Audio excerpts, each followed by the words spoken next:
targetnya mungkin wakil presiden dulu misalnya gitu. Kan kita tahu lah ada isu pemakzulan, ada isu ijazah dan lain sebagainya. Pak Jokowi sampai bilang ada orang besar di balik ini karena begitu gagah beraninya. Roy Suryo CS misalnya, karena anaknya jadi wapres. Oke. Mereka nggak mau Jokowi berkuasa. Kenapa mereka nggak mau? Karena gue jadi nggak ikut berkuasa. Kan begitu ya, simpel. Dulu gue dukung Prabowo, gue mau masuk lagi ke Prabowo nggak bisa, gara-gara ada Jokowi. Singkirin dulu Jokowinya, gue mau masuk. Nah kembali lagi kita bicara soal dalangnya harus diberikan sanksi. Karena sudah merugikan ini Republik, satu Republik rugi. Kan gitu ya. DPR RI juga harus punya sikap yang jelas, tegas kalau memang ingin menjawab keresahan publik. Misalnya anggota-anggota DPR itu janganlah main-main nonaktif. Kalau memang mau diberhentikan, diberhentikan.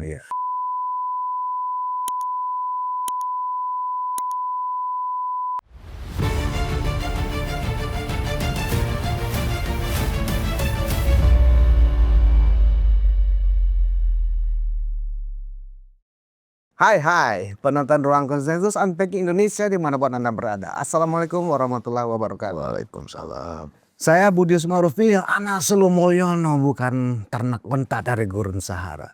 Kembali akan menemani penonton untuk berdiskusi melanjutkan kita mencari siapa dalang di balik kerusuhan yang menyebabkan terjadi aksi bakar-bakaran dan tindakan anarkis yang mengganggu dan sempat nyaris membuat kita terpecah belah.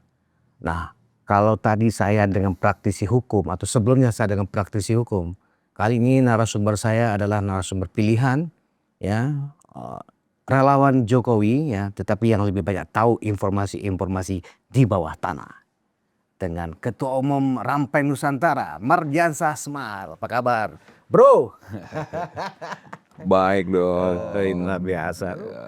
Ngilang aja nih. Baru muncul kemarin gue lihat di TV sebelah. Enggak ngilang juga sih, kan tergantung tematik aja kan. Kapan kita harus ngomong, kapan enggak. Kan enggak semua juga bisa diomongin, Bud. Ya, siap. Nah, ini situasi kan sudah kondusif ya secara Alhamdulillah. umum ya, kita melihat sudah kondusif. Tetapi gue menggunakan istilah pertanyaan tersisa ya, justru yang sekarang menjadi semacam gibah.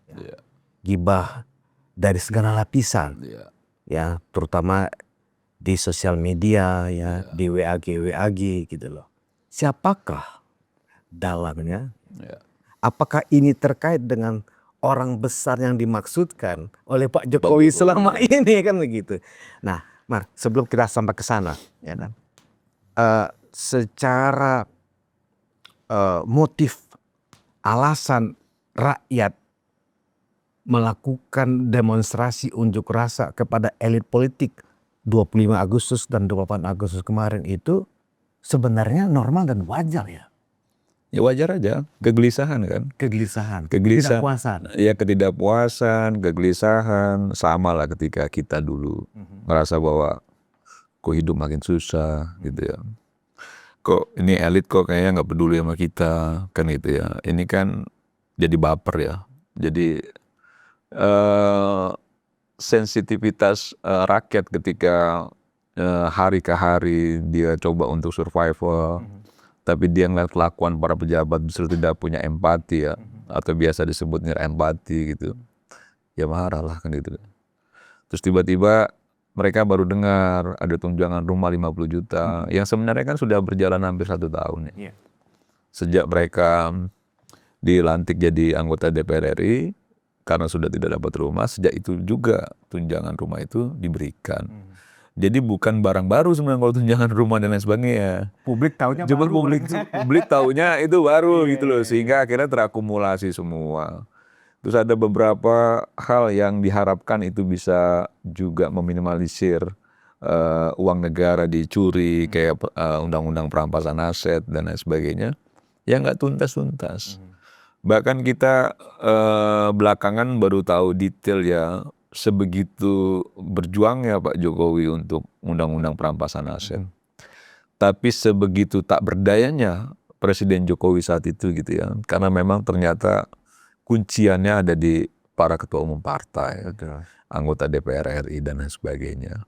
Itu yang juga disampaikan kalau nggak salah Prof. Mahfud ya, secara detail menggambarkan prosesnya itu karena dia bagian dari Menko Polhukam. Menko Polhukam yang ikut memperjuangkan RUU perampasan aset gitu loh. Nah ini kan yang menjadi kegelisahan masyarakat ya, mahasiswa, buruh. Semakin hari mereka semakin sulit hidupnya. Protes. Jadi menurut gue ya wajar aja juga sih mereka protes gitu. Ditambah dengan sulitnya lapangan pekerjaan. Sulit adanya lapangan pekerjaan, krisis banyaknya global PHK, berdampak kan gitu ya, banyak PHK gitu ya. Tiba-tiba mendengar ada pejabat korupsi ditangkap dan lain sebagainya gitu. Nah, kalau kita tarik ke 25 atau 26 tahun yang lalu ke peristiwa 97-98, Iya. awalnya kan memang krisis finansial ya, Iya. yang di Indonesia saat itu krisis moneter, krismon kata orang pada saat itu. Tiba-tiba kemudian menjadi krisis politik, Iya. kan ketika terjadi peristiwa Mei 98. Iya. Nanti di situ memang terlihat ada ya yang nunggangi, ya kan, sehingga isunya kemudian krisis finansialnya, krismonnya berubah menjadi krisis politik. Dan pada saat itu targetnya tercapai, misalnya Pak Harto. Iya. Nah, kalau kita lihat peristiwa yang terjadi 25 Agustus dan 28 Agustus kemarin itu terlihat ada kemiripan, ya walaupun nggak mirip-mirip amat, tapi ada kemiripan, ya kan. Dari 25 Agustus kemudian mulai banyak jadi hal-hal yang aneh, ya kan. Soalnya ada pembiaran juga dari aparat, ya kan. Nah, sampai kemudian terjadi bakar-bakaran, ada penjarahan. Nah kan, apakah ini memang digerakkan atau kemudian berjalan organik? Nah, ini kan semuanya masih tanda tanya. Nah, kalau menurut lu, Mar, dari info-info yang tervalidasi ya, apa yang terjadi? Kan kalau kita runtut di masa reformasi dulu ya 98, bahwa ada gerakan yang cukup membuat kita terbelalak ya kemarin itu iya, tapi bahwa ada kemiripan agak jauh sama 98. Yang pertama di 98 dulu prosesnya memang cukup panjang sampai pada titik kita minta Soeharto turun. Ya, perjuangannya kan nggak di 98-nya aja, 97, 96 dan sebagainya. Belum lagi kalau kita runtut 74 Malari dan lain sebagainya. Puncaknya di 98 satu. Dan di masa-masa kritis di 98 dulu pemimpin aksinya jelas. Tokoh pergerakannya jelas. Tokoh-tokoh nasional yang mendukung pergerakan jelas. Begitu ya. Targetnya jelas. Kampus-kampus mendukung juga Kampus-kampus jelas. jelas. Dan satu hal lagi, saya tuh nggak meyakini ya bahwa memang dalam aksi kemarin itu ada pihak asing yang ikut. Atau pihak asing yang punya andil besar dalam peristiwa kerusuhan kemarin yang mendompleng aksi demonstrasi gitu. Karena kalau yang disebut ada Soros main dan lain sebagainya ya, terjadi krisis moneter, Bud. Dolar tak terkendali. Kemarin biasa saja. Kemarin tuh menurut gue ya biasa saja, dolarnya biasa saja, Pak. Itu lebih sibuk di internalnya saja itu. Jadi kalau banyak yang spekulasi ya, wah ini pihak asing. Pihak asing kalau main nggak gini caranya, itu satu. Yang kedua, dari karakteristik kerusuhan yang dibangun, itu masih terlihat adanya kanalisasi atau melokalisir mana aja yang harus dibuat rusuh, mana yang tidak. Kita meyakini ya, kalau lihat dari konstruksinya, ini by design. By design. Ya, skenario pasti ada. Pertama begini, ini by design-nya kan mulai bagaimana cara menggoreng isu yang membangkitkan amarah publik. Ya. Kan begitu ya. Misalnya kita lihat orang begitu marah dengan DPR RI. Kenapa orang marah kan itu ya? Oh karena DPR RI dianggap tidak menjalankan fungsinya dengan baik misalnya gitu ya. Normatifnya kan begitu ya. Tapi yang digoreng itu kan begini, di era post-truth kayak gini, ini kan selalu yang menarik isu-isu yang emosional. Dan seringkali yang berhasil membangun opini publik itu sesuatu yang memang mengganggu emosional kita gitu. Maka gorengannya adalah ketika rakyat susah, DPR RI joget-joget mendengar ada kenaikan tunjangan. Itu ya, itu kesimpulan yang dibangun nih di media sosial dan lain sebagainya. Nah oke, kalau kita runtut lagi, itu kan bukan pengumuman kenaikan, itu kan pidato presiden. Dan hampir tiap tahun ada juga musik nyanyi lagu-lagu, ada juga nyanyi lagu-lagu sebenarnya ya.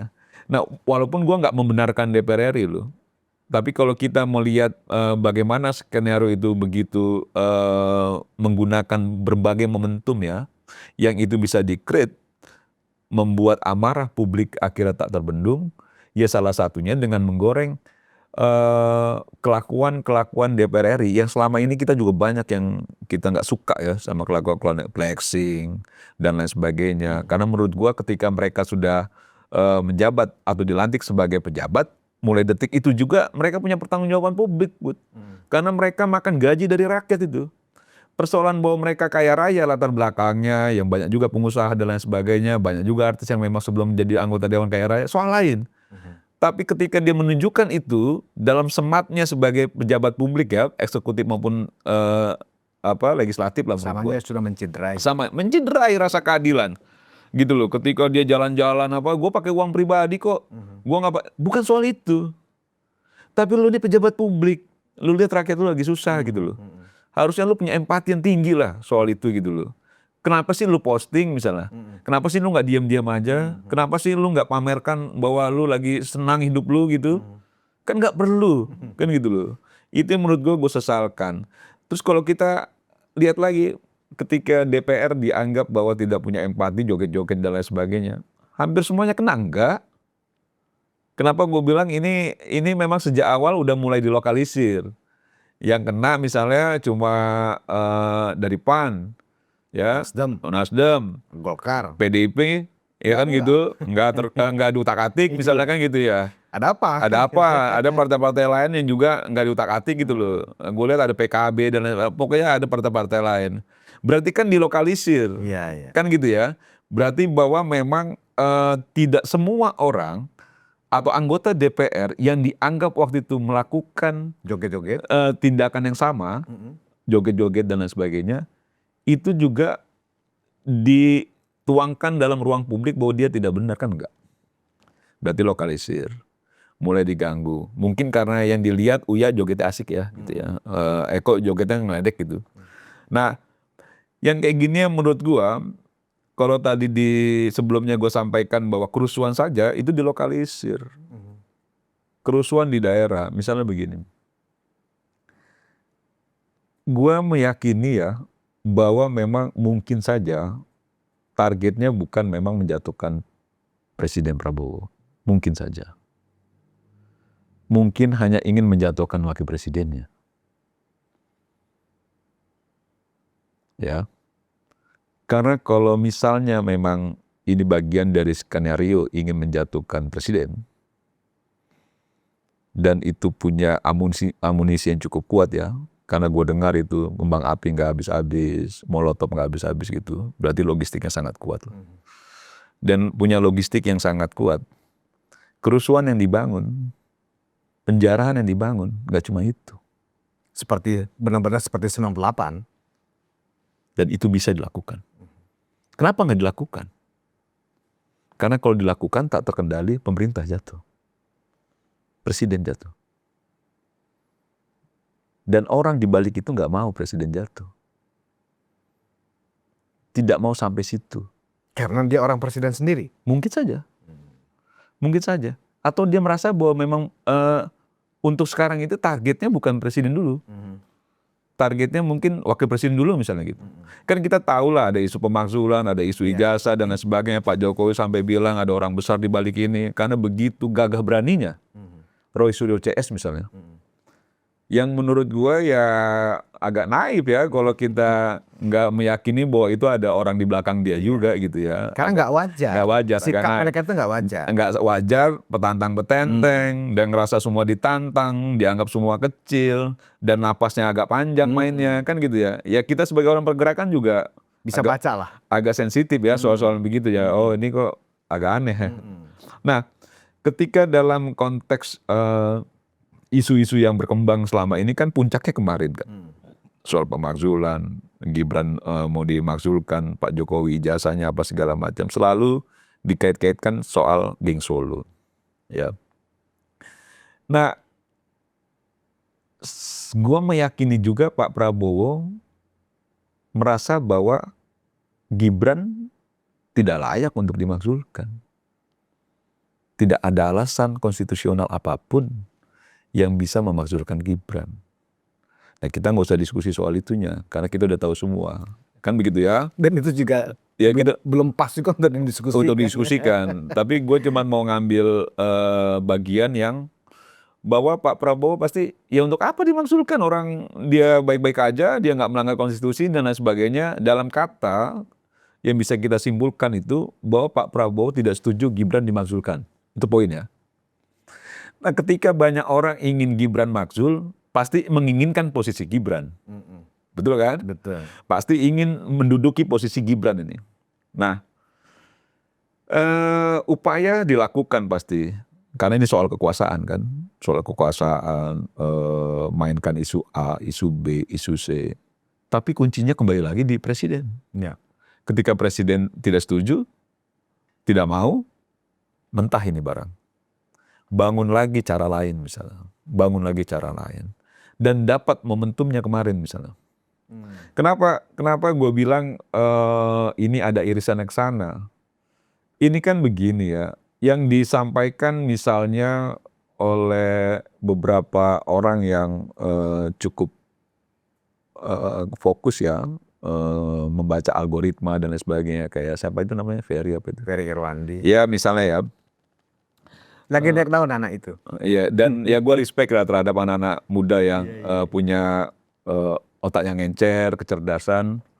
Cuman memang gue ingin ngasih masukan aja bahwa kemampuannya dia dalam basis intelektualnya dan lain sebagainya harusnya memang juga diimbangi dengan pemahaman dia tentang bagaimana menganalisa politik dan lain sebagainya, sehingga ada sambungan yang pas gitu.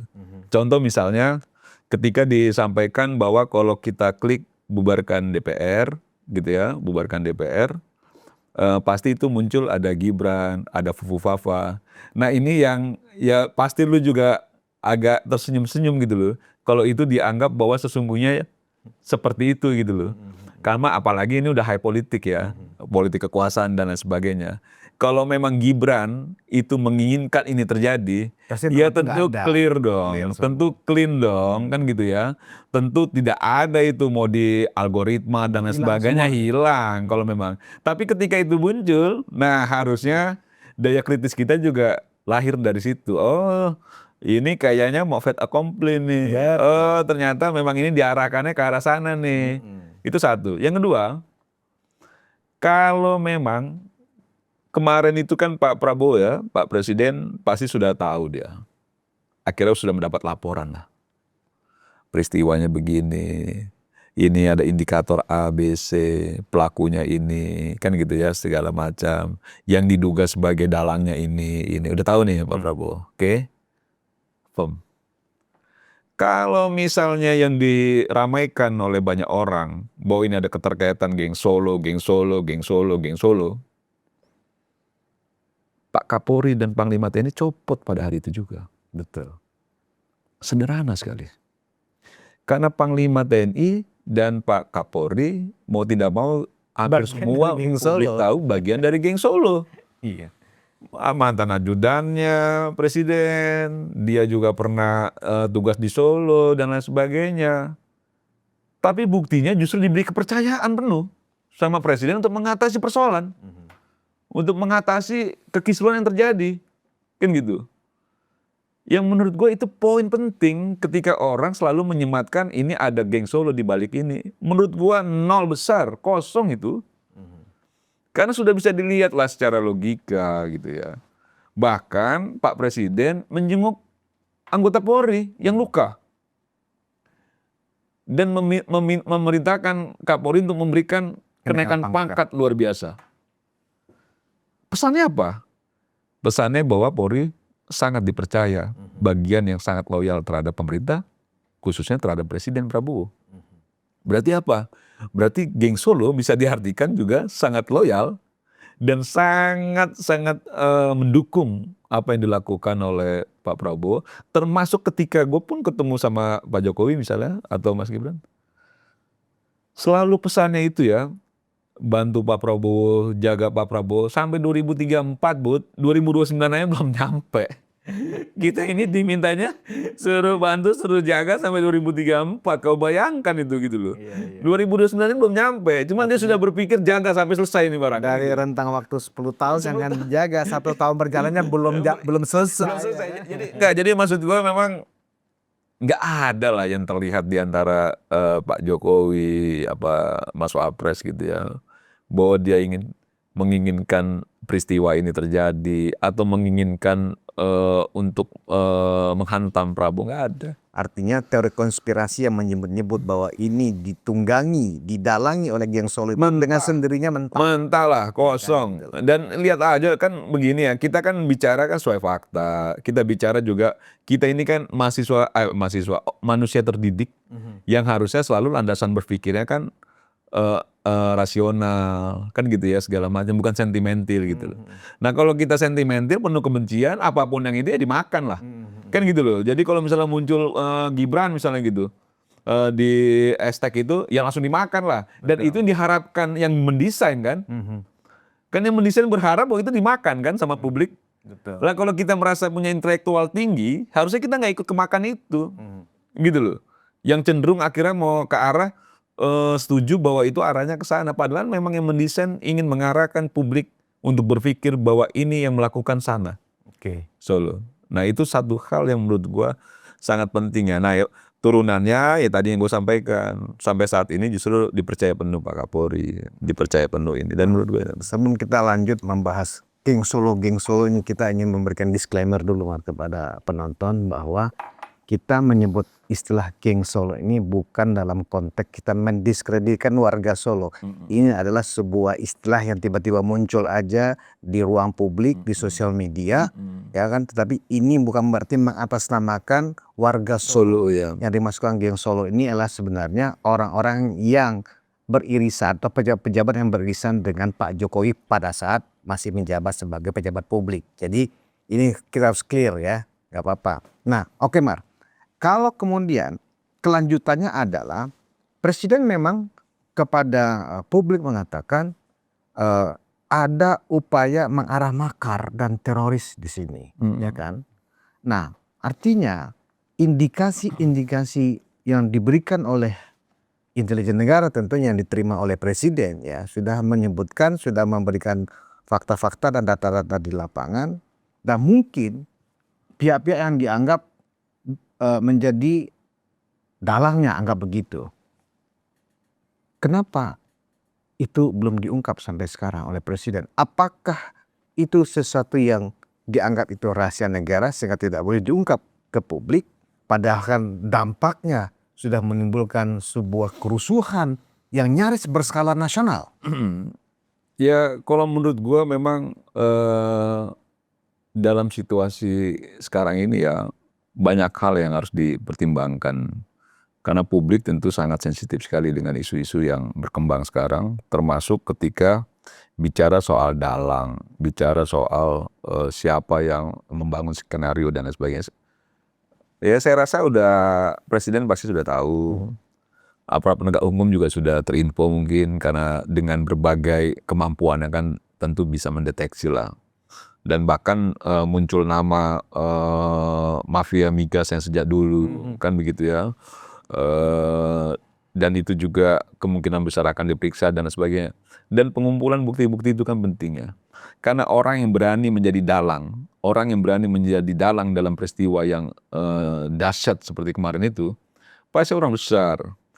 Pasti orang yang bukan ece-ece, pasti orang yang punya power, pasti orang yang punya kekuatan, sehingga ketika memang itu ingin dijerat atau diungkap, harus punya bukti yang betul-betul kuat, valid. Karena kan nggak mudah juga, kan begitu ya, kan nggak mudah juga misalnya menyematkan orang, kau dalangnya, kau yang bikin skenario, ketika buktinya masih lemah. Dan proses pengumpulan bukti-bukti, fakta-fakta gua rasa udah berjalan ya. Masih terus berjalan gitu, kita tunggu saja. Dan Pak Prabowo gua rasa tegas ya, hari ini juga sudah manggil beberapa orang yang terkait ya, Kepala BIN, gue lihat ada Pak Wiranto segala macam dipanggil ke istana gitu ke menghadap presiden.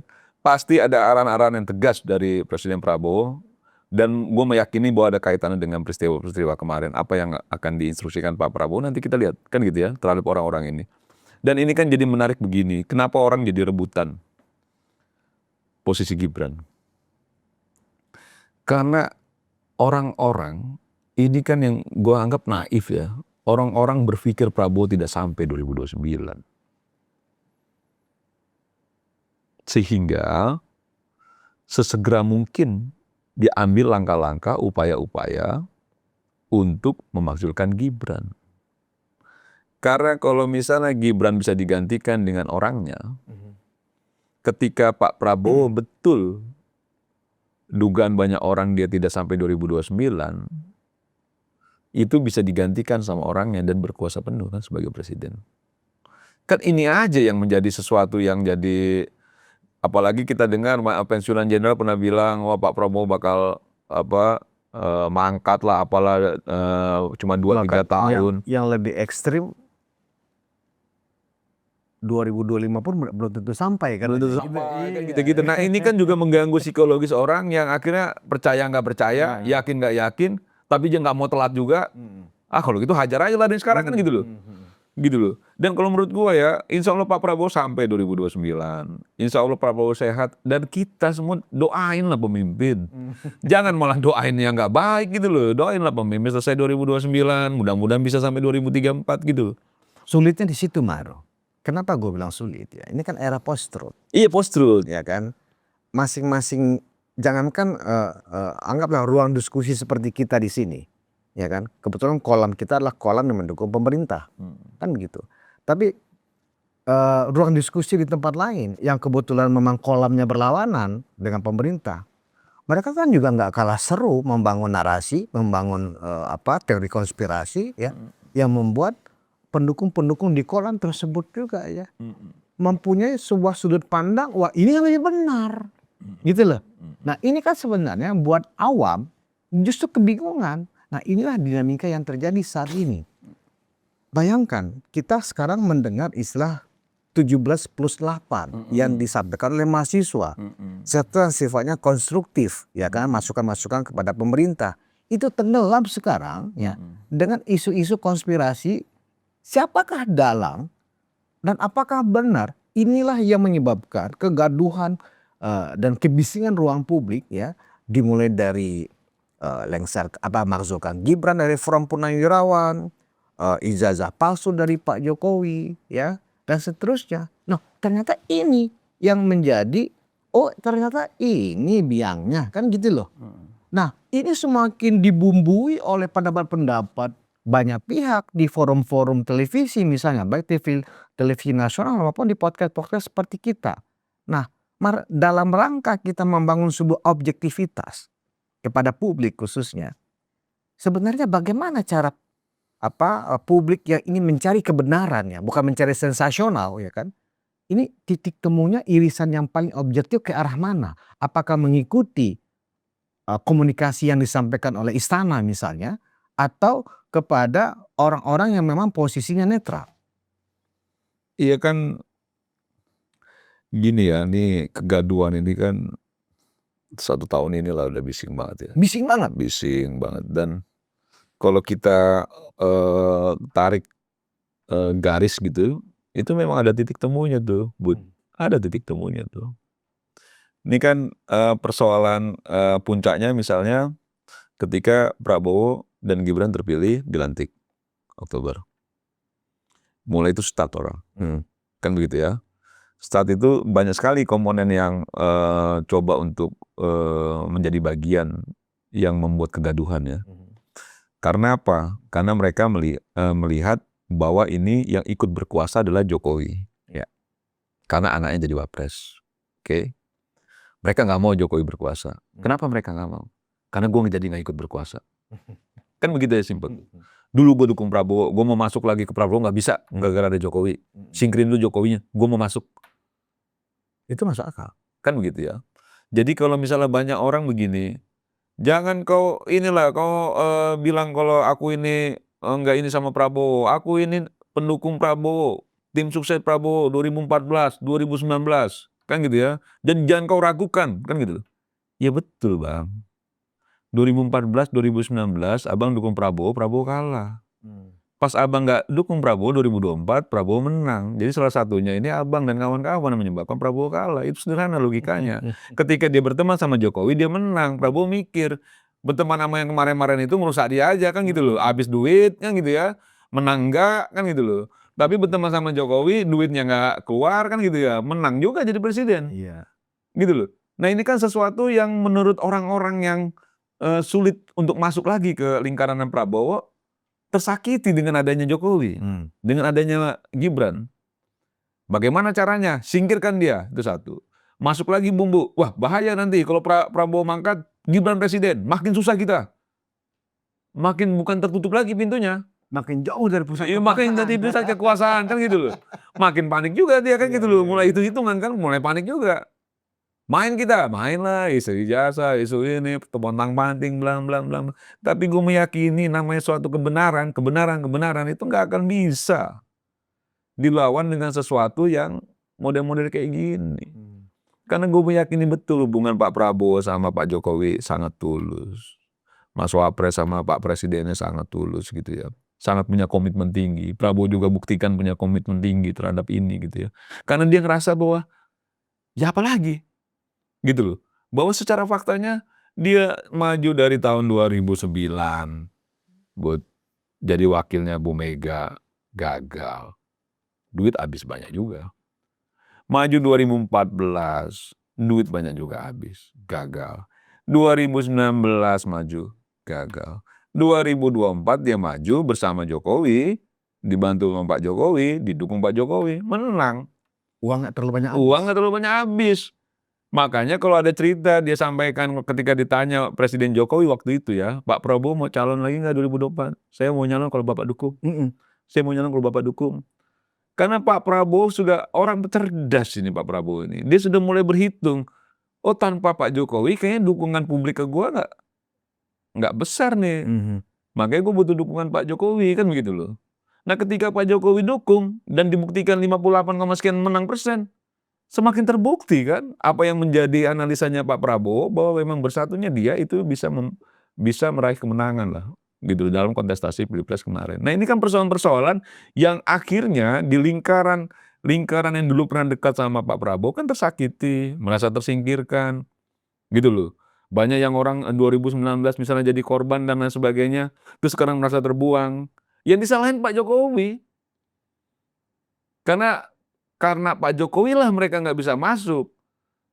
Tapi mereka tidak menyadari bahwa Pak Prabowo itu meyakini betul karena Pak Jokowi lah dia bisa meraih kemenangan. Dan ketika melihat aksi unjuk rasa yang kayaknya bakal rame, ya, dibangunlah sebuah skenario ditunggangi. Tetapi ternyata gagal. Gagal lagi. Kan gitu loh. Kan ini sudah begini loh. Ini apa yang dikorbankan besar nih. Karena menurut gua ini sudah pada titik mereka sudah habis juga strategi yang bisa memojokkan Solo, geng Solo ya, memojokkan Pak Jokowi dan lain sebagainya. Habis nih. Dalam artian ijazah palsu kayaknya nggak nendang, walaupun sudah habis energi banyak dan lain sebagainya. Dan soal lain-lain yang menghantam Pak Jokowi, menghantam Mas Gibran juga kayak nggak laku. Ini yang dianggap sebagai sesuatu yang bombastis kan. Sampai akhirnya terjadi kerusuhan. Itu orang yang datang. Ya. Datang bakar kerusuhan itu. Bukan aksi demonstrasi. Gitu loh. Dan kalau kita sekarang rame di media sosial bahwa pengemudi ojol yang meninggal itu terlihat didorong. Nah, gue nggak mau bahas soal itunya. Tapi gue sudah pada kesimpulan bahwa ini bagian dari skenario semua. Termasuk tadi gue bilang mencari martir. DPRD goreng isunya segala macam. Kan gitu, mana yang harus dijarah, mana yang enggak. Pilihan-pilihan, kan begitu kan? Ya menurut gue itu bagian dari skenario semua, bagian dari apa yang kita lihat kemarin. Dan terus kalau orang nanya, kok bisa yang dijarah rumah orang-orang bermasalah itu kalau memang ingin menjatuhkan pemerintah secara penuh ya, secara penuh. Bukan berarti tidak ada upaya makar. Gue setuju ada upaya makar, tapi upaya makar ini menjatuhkan pemerintah sebagian nih, bukan pemerintah secara penuh gitu. Jadi kalau dia mau menjatuhkan pemerintah secara penuh, kerusuhan desainnya, ya itu tadi kita bilang seperti Persis 98. Ketika ini dijarah, ada lagi pasukan dikirim, segerombolan orang dikirim ke supermarket. Kalau dulu dikirim ke mana itu, Makro lah, apa segala macam dulu kan, untuk ngejarah di seluruh Indonesia begitu juga. Kalau ini kan lebih kepada orang bakar pos polisi, orang bakar ini gitu ya, beberapa wilayah-wilayah keras. Kok banyak wilayah-wilayah keras nih? Surabaya ya, Jawa Timur, Makassar, Bandung gitu ya. Ini wilayah-wilayah keras yang dianggap berarti kan masih dilokalisir. Medan, berarti kan masih dilokalisir. Ya. Gitu loh. Tidak dibuat merata kan gitu ya, dan tidak dibuat seperti 98. Saya agak setuju juga gue sama Guma itu ya. Ya, yang dia bilang ya. Ramalan itu ya? Ya, ramalan dia bilang ini mirip-mirip 98 tapi tidak sebesar 98, ada upaya kudeta, orang dekat presiden, kan begitu ya. Ini Guma ini, bukan gue yang bilang ya. Orang dekat presiden. Jadi kan gitu semacam ya. cocok logi lah ya. Orang dekat presiden kan gitu ya, kulitnya kuning langsat gitu-gitu kan. Kan Guma itu yang sampaikan, kuning langsat. Dan dia sekarang menjabat, dan ada juga orang yang dulu menjabat pejabat tinggi gitu segala macam. Berarti kan bukan satu. Ada beberapa orang kan gitu. Itu yang disampaikan Guma yang kita kok bisa cocok ya gitu kan, gitu bayangan kita ya. Dan itu api di mana-mana kata Guma ya kan, api di mana-mana tapi bisa diatasi. Memang cipta kondisinya pada tanggal 25 Agustus itu kan sebenarnya tensinya itu sampai jam 2 itu masih sepi, nggak terlalu ramai. Baru agak sore dan sampai malam. Nah, kemudian ketika itu nggak terlalu meledak, ya kan? Kemudian diinfokan lagi tanggal 28 akan lebih hebat dari tanggal 25 Agustus. Nah, gue ngelihat dari 25, 26, 27 si pemilik kegiatan ini atau dalangnya baru mematangkan cipta kondisinya. Ya. Karena pada saat tanggal 28 itu sebenarnya demonya adalah bukan demo lagi protes kepada pemerintah atas ketidakadilan, tetapi serikat buruh yang melakukan demo kan sebenarnya iya kan, Said Iqbal dan pasukannya. Ya jam 3 tapi udah bubar. Betul. Nah, disitulah terjadinya bakar-bakar, disitulah terciptanya cipta kondisi itu. Nah, kita melihat memang ada suatu persiapan yang agak serius ketika kita melihat di televisi bom Molotov yang akhirnya bisa disita dari sejumlah pendemo yang bisa diambil oleh petugas itu rapi, bukan dibuat oleh amatiran gitu loh. Jadi bom Molotov itu terlihat rapi, jadi memang udah disiapkan sepertinya. Cuman memang tidak masif, mereka baru cek sound, istilahnya masih cek ombak. Nah, sayangnya ya kan, itulah yang disebut Pak Sigit sebagai Kapolri, ya penanggal Kamtipmas ya melakukan tindakan yang terukur bekerjasama dengan TNI, gitu loh, sehingga kemudian ya ini cepat segera diatasi. Ditambah dengan orang sudah terambil energinya untuk bersimpati kepada keluarga Afan Kurniawan, sehingga mulai agak redup. Gitu. Nah, karena itu kembali kepada tema awal kita, Mar. Kalau kita bicara dalang, ya kan akarnya kan di sana nih. Dikaitkan lagi dengan ramalan Gumai, orang dekat presiden. Pertanyaan gue tadi, nggak mungkin juga presiden tidak mengetahui siapa orangnya. Apakah ini menjadi sebuah dokumen negara, rahasia negara yang nggak boleh diungkap, tetapi diselesaikan saja? Atau gimana Mas sebenarnya? Ya, gue meyakini sih ya, pasti presiden sudah tahu ya. Atau pro justisia akan ditegakkan? Ya, presiden sudah tahu. Sekarang ini fokus presiden menurut gua pasti recovery situasi kondisi, baik itu politik keamanan, sosial ekonomi dan lain sebagainya, itu yang menjadi fokusnya presiden saat ini, bahwa memang akhirnya harus ada sanksi terhadap pelaku atau dalang dari segala macam itu wajib memang. Itu wajib. Tinggal pilihannya presiden nanti kita lihat. Apakah memang ini menjadi sanksi sosial, sanksi politik, sanksi hukum, dan lain sebagainya. Itu pilihan-pilihan yang menurut gua memang hanya Pak Presiden yang bisa memutuskan soal itu Iya, gitu iya. loh. Karena beliau yang punya kewenangan dan lain sebagainya, dan posisinya beliau yang memang menjadi target pemerintahannya ya, menjadi target oleh dalang ini. Ya kita lihat beberapa hari ini gua rasa ada indikasi-indikasi ya kalau memang itu bacaannya Gumai, orang dekat presiden segala macam, ya memang masuk akal juga sih. Kan kalau teori konspirasi kan selalu dari orang dekat, Bud. Betul. Kalau kita bicara teori konspirasi, selalu itu munculnya dari orang-orang dekat. Lingkar kekuasaan gitu ya, melakukan konspirasi untuk coup kan gitu ya, sehingga mengambil alih kekuasaan. Nah ini kan yang menurut kita atau masyarakat luas ya mungkin aja apa yang diramal itu ataupun apa yang disampaikan itu, cuman kita kan kalau di Muslim itu kan dosa ya, percaya ramalan itu. Tapi gua melihat Gumai ini bukan mempercayai ramalannya, tapi ternyata setelah dia bicarakan pada saat ini cocokologinya kok pas ya, kan gitu Artinya ya. apa yang disampaikan dengan realita yang yang terjadi yang setelah terjadi itu, ini kok seperti yang dia sampaikan kan gitu ya. Jadi dalam arti bahwa prediksi dia tepat, gitu ya, prediksi atau bacaan dia segala macam itu cukup tepat lah. Nah kembali lagi kita bicara soal dalang yang harus diberikan sanksi. Karena sudah merugikan ini satu republik rugi, kan gitu ya. Satu republik rugi, rakyat juga yang akhirnya jadi korban kan gitu ya. Ini kan lucu kalau kita bicara soal aksi demonstrasi, Bud. Kau juga hidup di 98 dulu, dalam artian ada di lapangan dan lain sebagainya. Aksi demonstrasi yang dibangun yang sebenarnya itu ya, yang murni gerakan segala macam, itu kan step by step ya. Ya. Kita bertahan di isu-isu yang kita perjuangkan dan lain sebagainya gitu loh. Kalau ini kan memang aksinya belum masif, sudah ditunggangin dengan tindakan anarkisme dari pemegang skenario dalang ini untuk dibenturkan gitu loh. Ini yang gua ngerasa agak miris ya, kita sebagai aktivis juga, karena kita tetap menghargai lah apa yang dilakukan teman-teman mahasiswa, teman-teman buruh yang menurut gua harus selalu ada. Terlalu cepat diambil alih isunya. Harus selalu ada, iya, gitu loh. Jadi kalau misalnya kita melihat situasi kayak kemarin, yang kita miris kan akhirnya gerakannya. Kok jadi gerakannya malah jadi terdegradasi gitu loh. Karena akibat adanya punya kepentingan politik. Nah harapan kita semua sebenarnya, teman-teman mahasiswa, para yang konsen terhadap peristiwa-peristiwa ini, ya jangan ikut genderang mereka gitu loh.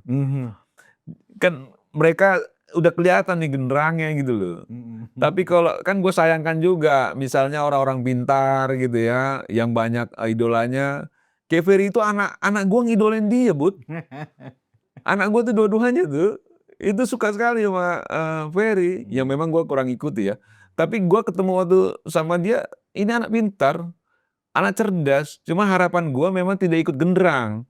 Dia harus bisa pakai juga rasionalisasinya, pakai juga intuisi politik, analisis politik. Ya mungkin karena Sehingga tidak ikut pada genderang yang Dia akhirnya tidak- itu membuat ricu juga. tidak Gitu. berlatar belakang aktivis kali Mar. Jadi dia memang bicaranya secara textbook, bicara sesuai dengan apa yang dia yakini, keilmuannya dan seterusnya. Dia seolah-olah dengan pemahaman tentang AI ya kan. Iya. Dia seolah-olah bisa menarik puzzle-puzzle seperti ini kan Iya. gitu loh. Tapi kan sayang. Maksud gue gini loh, ini kan salah satu aset juga ya, satu kekuatan, dia sangat disukai oleh Gen Z, anak-anak remaja dan lain sebagainya. Berarti apa yang dia sampaikan itu juga kan nempel di teman-teman muda kan begitu loh.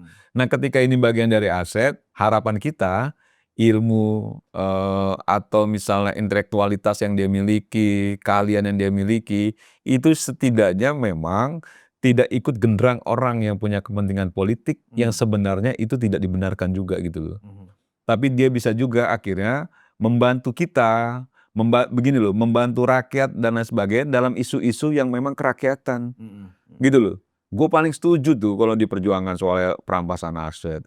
Gue paling setuju kalau misalnya tunjangan anggota, enggak cuma DPR RI misalnya, atau pejabat eksekutif lainnya juga dikurangi, kan gitu ya, pajak dan lain sebagainya. Nah, perjuangan kerakyatan itulah yang menurut gua jauh lebih diharapkan bisa dibantu juga sama sosok-sosok yang kayak gini gitu loh. Iya. Dibanding akhirnya coba untuk menyampaikan apa yang menjadi temuan yang sebenarnya itu bagian dari skenario si dalang supaya itu dimakan, dia makan.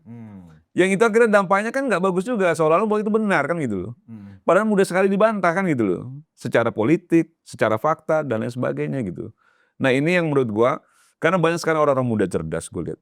Dan Iya. banyak, dan gue tidak membatasi ya, gua Sebenarnya kalau kita lihat percakapan Ferry ya namanya ya, Ferry Irwandi. Ferry Irwandi, dia sebenarnya secara keluhuannya ya, Iya, polos. secara Kalau bahasa gue kepolosannya, polosan lah. dia selalu sudah mencium nih siapa dalangnya, Iya, ya kan? Makanya dia mencoba memancing kita ini lebih percaya TNI atau Polri kan begitu, ya kan gitu loh. Nah, tapi karena memang dia juga nggak mau menjadi trigger dari dalangnya si A, dia juga nggak mau ya kan.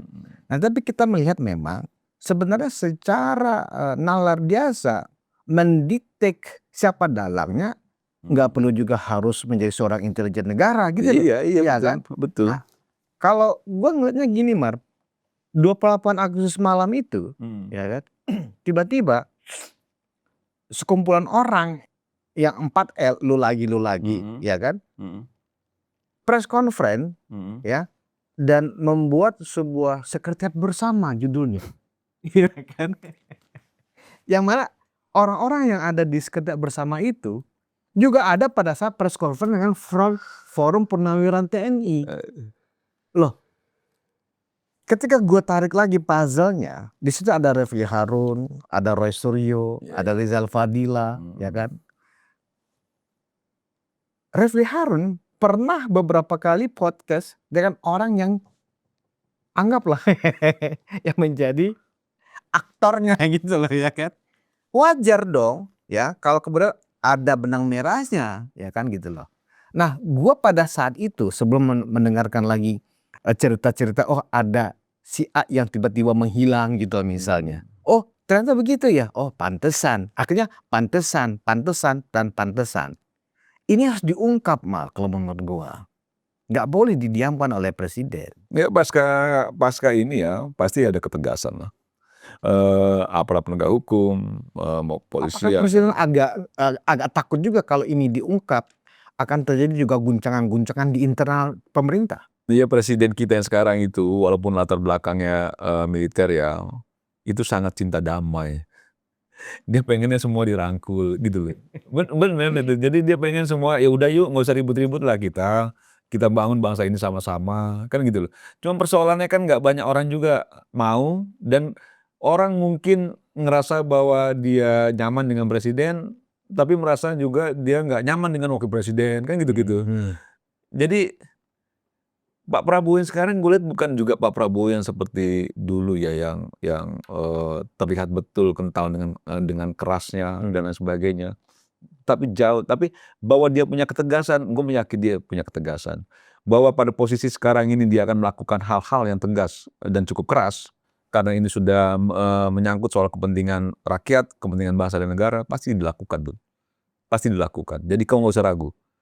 Masyarakat juga nggak usah ragu. Gue meyakini betul Presiden Prabowo akan mengambil sikap tegas terkait beberapa isu ya, pasca kerusuhan ini, termasuk dalangnya siapa, pelakunya siapa, yang kasih uang siapa, dan sebagainya. Dan kayaknya Polri juga sudah mulai bergerak kan untuk melakukan Karena pembuktian. perkiraan gue gini mah, kalau ini misalnya segera diungkap, gue yakin proses penegakan hukum yang seolah-olah tersumbat ya, seolah-olah macet, misalnya proses penuntasan pencemaran nama baik yang dilaporkan oleh Pak Jokowi ya atas tuduhan ijazah palsu yang kan kita anggap macet lah gitu loh, karena dari sumber-sumber terpercaya yang gue miliki ya kan itu sudah cukup sangat bukti Udah cukup. gitu loh, tapi tersumbat karena ya itulah kira-kira seperti itu. Nah, jadi kalau ini kemudian diungkap, gue yakin seluruhnya ini akan cepat tuntas sehingga begini.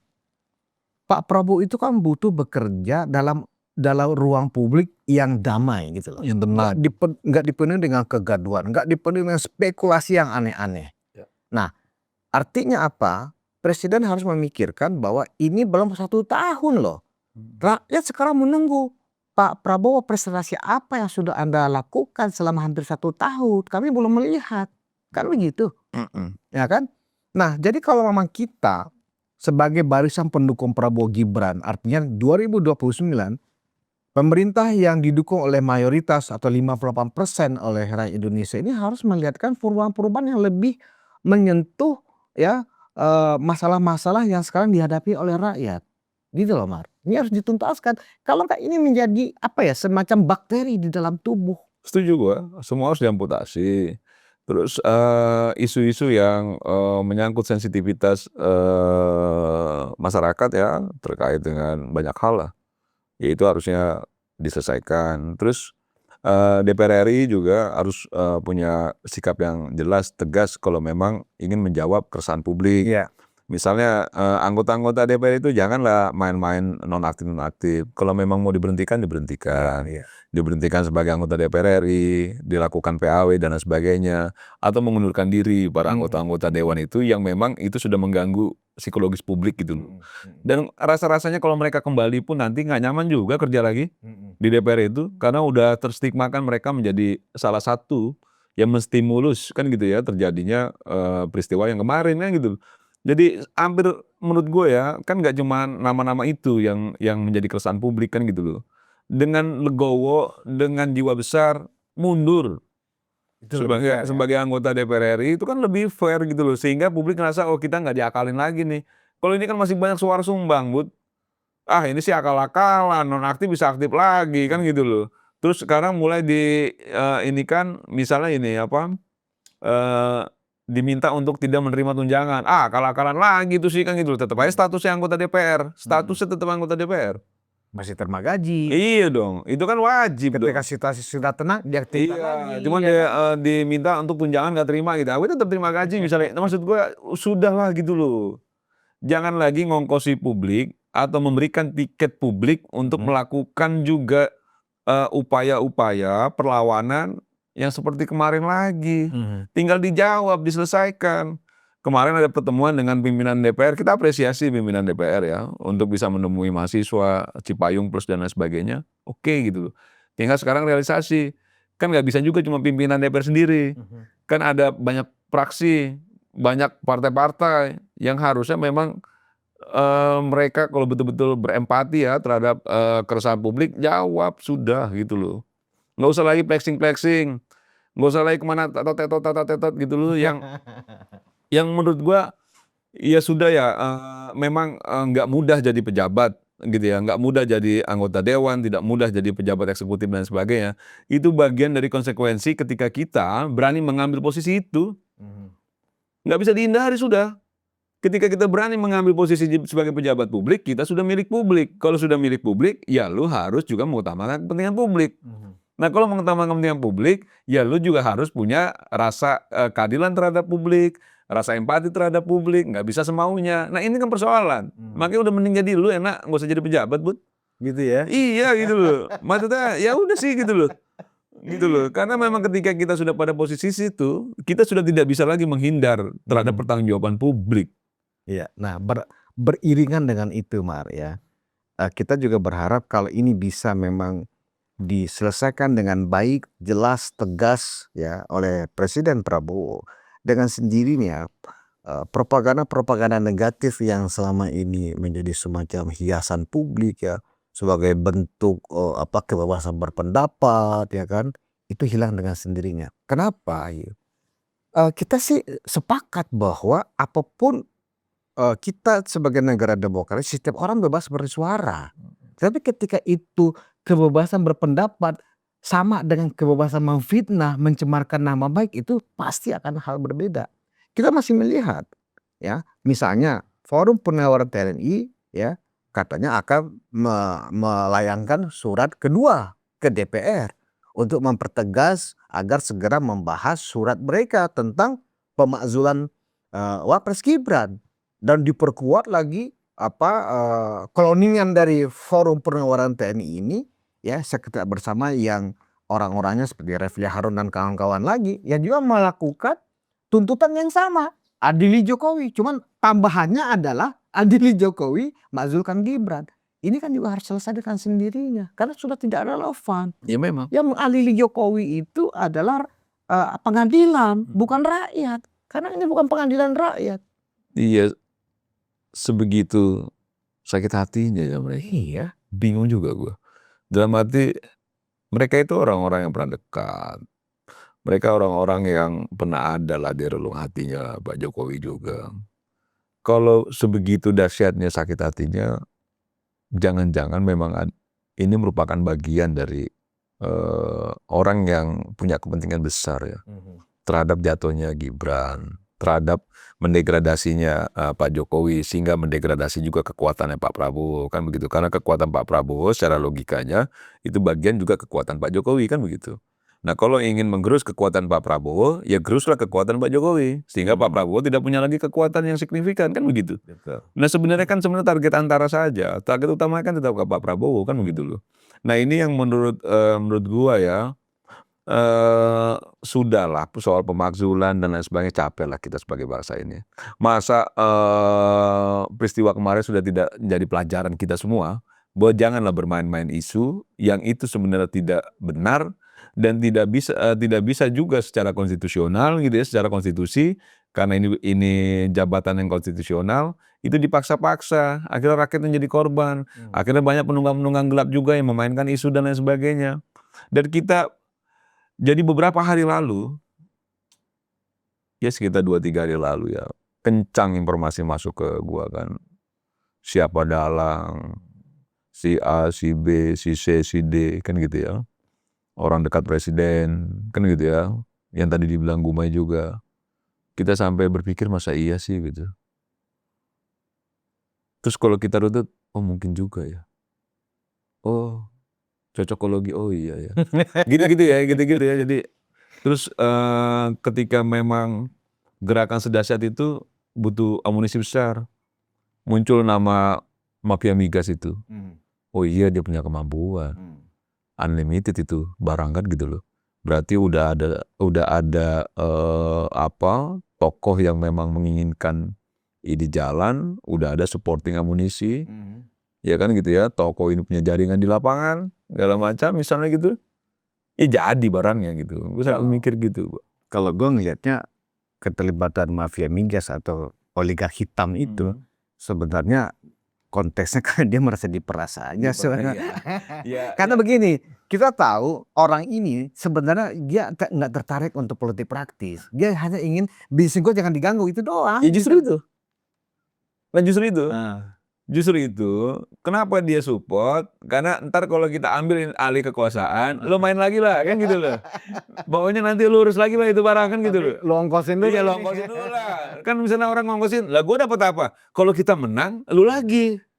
Lu urus itu barang. Katanya gitu loh. ada juga oligark baru yang muncul gitu. Iya kan, yang gitu kan. Yang ikut juga bantu nyiram. Iya kan akhirnya kan banyak juga kepentingan yang masuk di situ. Yang kita akhirnya ya kalau kita lihat-lihat, kita runtutin puzzle-puzzlenya segala macam. Gue pada kesimpulan kasihan Pak Prabowo gitu. Dia yang menurut gue sudah selesai pada dirinya gitu. Ingin coba membangun bangsa, memberikan kontribusi terbaik, terbesar buat bangsa ini. Ternyata diganggu sama orang-orang dekat. Ternyata di rongrong sama orang-orang yang selama ini berada di lingkaran dan lain sebagainya. Ya, yang kuncinya kan kata orang kan begini, Mar. Pak Prabowo harus lebih tegas. Ya, dalam artian kita kasihan, kita mendorong Pak Prabowo untuk jauh lebih tegas. Jauh bisa melihat siapa kawan, siapa lawan. Jauh bisa melihat mensterilisasi lingkarannya agar memang tidak ada lagi model-model pengkhianat lah yang dibilang kan gitu ya, orang-orang yang dianggap bahwa tidak loyal dan lain sebagainya. Menurut gua ini momentum yang tepat untuk presiden mengambil langkah tegas apapun itu ke depannya. Dan insya Allah ya, gua melihat ke depan sih jauh lebih baik lah. Dan kalau orang selama ini membangun narasi-narasi dan membangun semacam sudut pandang bahwa Pak Prabowo itu tidak menjaga wapresnya, gue berani meyakinkan di sini bahwa itu salah besar. Pak Prabowo menganggap Gibran ini memang dipersiapkan untuk estafetnya gitu loh, entah untuk 2029 atau 2034 atau manakala ada sesuatu pun di tengah jalan. Dan orang-orang ini merasa inilah ancaman, karena kalau ini nggak segera diturunkan dengan cara apapun, kesempatan itu sampai 10 tahun ke depan tertutup. Makanya diambil resiko sebesar ini. Iya. Gitu loh. Kan nggak mungkin orang mengambil resiko sebesar ini kalau memang dia tidak melihat bahwa itu ancamannya juga besar buat dirinya ya, sama kelompoknya gitu. Atau ada sentimental ketidaksukaan secara individu gitu. Karena menurut gua kurang kuat apa Presiden? Ya, di DPR itu mayoritas, yang oposisi nggak berani oposisi. Benar. Kan begitu loh. Kurang kuat apa lagi? Gitu loh. Dibanding dulu Presiden Jokowi, jauh lebih kuat Pak Prabowo sekarang. Tapi ketika dalam posisi yang sangat kuat, ada yang berani. Gitu loh. Ngacak-ngacak ini bangsa gitu loh. Berarti siapa yang berani? Gitu loh. Orang yang memang pasti punya juga kekuatan. Orang yang punya pengalaman luar biasa, punya sumber daya yang luar biasa. Kan nggak mungkin juga orang ece-ece gitu loh. Baik. Jadi kita bisa menarik sebuah kesimpulan sederhana ini, Man, bahwa sebenarnya ujung-ujungnya sebenarnya ini adalah pertarungan kekuasaan. Pertarungan biasa. Jadi demo dari masyarakat, demo dari grassroots, mahasiswa, auditor dan seterusnya yang sebenarnya itu murni ya, dan kita ditunggangi dukung. oleh elit Betul. dalam konteks perebutan Betul. kekuasaan di internal Betul. presiden. Dan kita harus terus bersikeras mendukung penuh gerakan-gerakan murni yang memang demi perbaikan bangsa, Bu. Entah itu mahasiswa, entah apa segala macam. Kita hanya coba untuk bisa mengingatkan kembali gerakan-gerakan itu yang murni itu untuk tidak ditunggangi sama soal-soal yang begini gitu loh. Oke. Baik. Terima kasih Bung Mardiansyah Semar, Ketua Umum Rampai Nusantara. Penonton Ruang Konsensus Unpacking Indonesia, memang ya kekuasaan itu manis ya kan. Tetapi kita sarankan kepada kawan-kawan yang memang berhasrat untuk ada di kekuasaan ya kan. Sistem politik kita sudah menyediakan cara dan metode. Anda tidak perlu melakukan hal-hal yang sifatnya shortcut ya kan. Ya, yang itu ternyata membuat republik ini ya menjadi tidak baik. Dan saya yakin Anda adalah orang yang berumur lebih dari 40 tahun gitu loh. Anda harus berpikir kepada anak dan cucu Anda gitu loh. Kalau orang berhasrat pada kekuasaan, Anda masuk partai, ya Anda kemudian nyalek, atau Anda kalau punya uang, Anda ikut kontestasi kepala daerah. Jangan melakukan hal-hal yang sifatnya menunggangi seperti ini ya kan, karena tidak ada gunanya. Rakyat sekarang sudah cerdas, bisa melihat dengan baik mana yang benar dan mana yang dibenar-benarkan. Kira-kira demikian. Terima kasih atas perhatian Anda. Kita bertemu di Ruang Konsensus selanjutnya. Wassalamualaikum warahmatullahi wabarakatuh.